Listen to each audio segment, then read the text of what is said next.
বিভিন্ন সময় আপনারা অভিযোগ করেন যে পর্যাপ্ত নিরাপত্তার অভাব বোধ করেন আপনারা এবার আশাবাদী পর্যাপ্ত নিরাপত্তা পাবেন? দেখুন, মুখ্য নির্বাচনী আধিকারিক খুব স্পষ্টত একটা কথা বলে দেওয়া এখানে হয়েছে তার দ্বারা, সেটা হচ্ছে কন্ট্রাকচুয়াল কর্মী দ্বারা ভোট করানো যাবে না।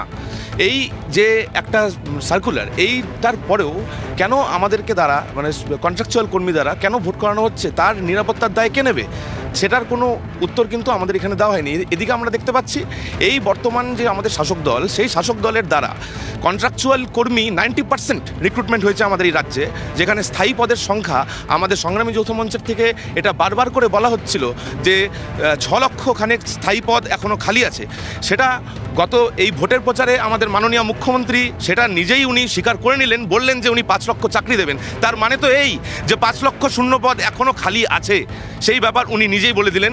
তো সেই জন্য আমাদের একটাই দাবি, কন্ট্রাকচুয়াল ওয়ার্কার যারা আছেন তারা এবং যারা সরকারি কর্মচারী আছে, সরকার দিয়ে দিতে পারছে না। আমি আজকে সংগ্রামী যৌথ মঞ্চের তরফ থেকে এসেছি। এই যে ভোট কর্মীদের যে অস্থায়ী কর্মীদের দ্বারা যে ভোট করানো হচ্ছে, আমি নিজে একটা হাই স্কুলে চাকরি করি। 2016 থেকে আমি NSQF এর টিচার, ভোকেশনাল টিচার হিসেবে কাজ করি, কিন্তু 2016 থেকেই আমরা কন্ট্রাকচুয়াল স্টাফ হিসেবে রয়েছি।